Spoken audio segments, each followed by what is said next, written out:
Welcome everybody. My name is Rebecca Johnson, and today we are going to be talking about my sister Revèe's Hello. sickle cell disease journey. She experienced this disease at the age of 2, and she's here to tell us about the amazing healing power of Jesus Christ. So let's go on this journey with Revèe. All right. So I will start right from the very beginning. I was diagnosed with sickle cell anemia at the age of 2. It was very evident that I had it. I was extremely colicky. I was always having infections and getting sick, and so my parents took me and I got tested, and lo and behold, I had sickle cell disease. And so what is sickle cell disease? Yeah. Should I tell you a little bit about that? Absolutely. All right, so sickle cell anemia is essentially where you would have regular, nice, red, bouncy, red blood cells. Yeah. These ones are sickled, crescent moon shaped. They scrape your vessels. They get stuck together, and they just cause a lot of problems. They also don't carry oxygen the way they typically should as well. So the biggest issue with sickle cells is that you're getting these red blood cells, they just get stuck. Yeah. And so then you're no longer getting blood flow, and you're no longer getting oxygen, therefore, to a certain area of your body or an organ. And so that can be very damaging. So over the years, I have experienced everything. Wow. From crippling pain crises secondary to the oxygen deprivation in different areas of my body. I've had pulmonary embolism scares. I've had heart issues over the years. I've had gallstones that resulted in a gallbladder removal. Wow. I've had sickle cells caused retinopathy in my eyes. Wow. That they actually had to do laser eye surgery to kind of correct that for me. I've had kidney stones. It's been a wild ride. Yes, I can only imagine. I've had a lot of things going on, and I got to a point where I was taking the highest level of medication that you could for sickle cells. I was on hydroxyurea every single day. I was taking 4 pills a day. Wow. In addition to that, I was also on a red cell exchange treatment, and that transfusion treatment would essentially take out not half of my blood volume, but they would take out 8 bags worth of your blood and replace it with 8 bags of donor blood. And I would get that done every 8 weeks, and it worked for about 5 years, and after a while it stopped. And so I was on a combination of that, as well as the hydroxyurea, as well as an iron chelator, because you're getting so much blood product, so you're getting a lot of iron buildup. So pretty much I was not in a very good place. I was on the highest level of treatment, and I still was ending up in the hospital. I think I ended up 5 times in a 7-month period. Wow. I was an inpatient in the hospital for at least a week. So at that point, honestly, I'll tell you, I turned my back on God. Yeah. With so much pain and this shortened life expectancy just looming over my head day in and day out. I didn't believe that if there was really a God, why would he do this to me? Absolutely, I saw myself as a good person. I was a good student in school, went on to become a nurse, and I just didn't understand. I gave up, and I just I don't know, to be honest, I didn't even know how to pick myself up again. So my sister took it upon herself to really look into sickle cell disease and look into what treatments and different things were being done. And she found that they were doing stem cell transplant for sickle cell patients in the U.S. Okay. So she signed me right up, and Thank God. they took me as a patient, but there was a lot of hoops and a lot of things I had to do before I could go through with that. And I hit a roadblock at my hematologist. He wasn't too keen on the idea of me going away for this. He didn't really know too much about it. He felt that there was going to be other things for me in the future, but I couldn't wait. At that time, the way my health was deteriorating, I didn't want to wait either. And with a little bit of persistence and convincing, he decided that, you know what, I'll talk to the team in Calgary. They're doing bone marrow transplants for cancer patients. Maybe they'll try an adult sickle cell patient. And this is where God stepped in and made a way for me.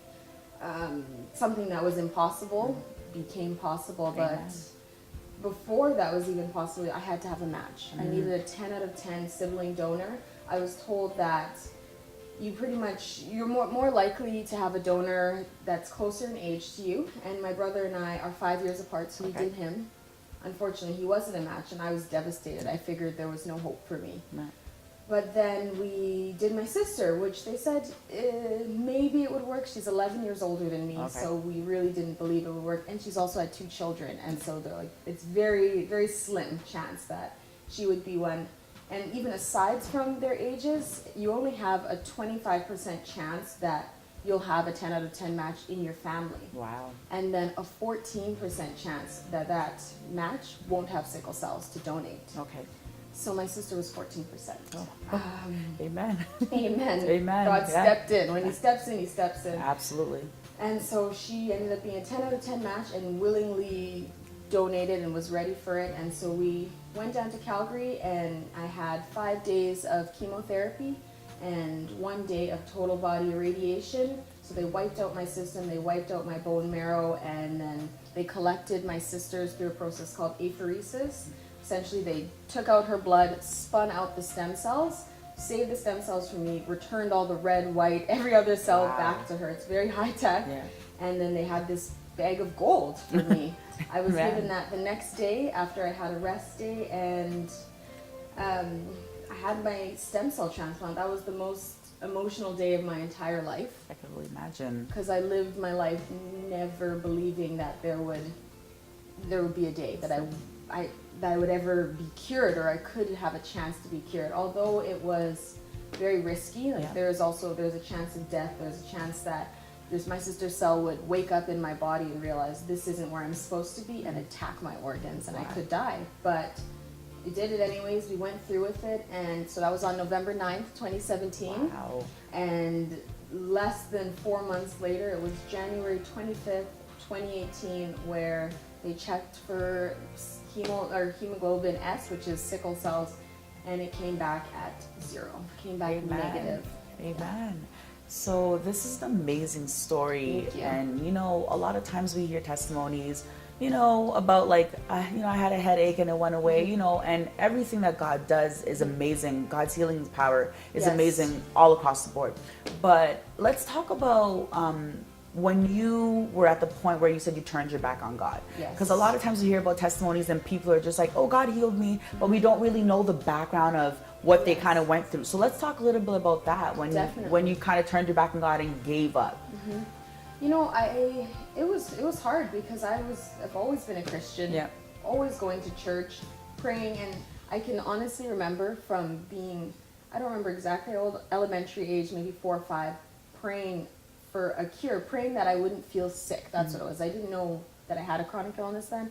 I just prayed that I wouldn't feel like this anymore. And that is the hardest prayer I've ever prayed. That is the longest prayer I've been praying. And I just didn't understand. People told me, oh, Revèe, hold on. There might be something for you. And I just didn't believe it. After a while, after in and out of the hospital, seeing everyone healthy and enjoying their life, traveling, doing all the things that you wish you could do. And somehow, some way, even after I turned my back on God, God still wanted to show me that He loved me. And that's really interesting because all God needs is for us to have faith in Him. And it's not like the biggest faith in the world. It says in the Bible that all you need is the faith the size of a mustard seed. And really, when you have a mustard seed in your hand, you can't even see it. So all we need to do is just trust and believe that God will heal us. And, a lot of times when we have sickle cell diseases like sickle cell, cancer, HIV, it's harder for people to believe, but we're just here. There's people like Revèe, living proof that, God He's still in the business of healing humongous diseases, small diseases, emotional diseases, mental diseases, if we just trust Him. So we hope that this Revèe story will really, really push you to trust the Lord when it comes to healing, because He's still in the business of healing. We hope that this will touch everybody out there. And if you have any testimonies, let us know. Thank you so much for sharing your testimony with us, Revèe. And once again, like I said, trust your Lord for your healing. Until next time, guys.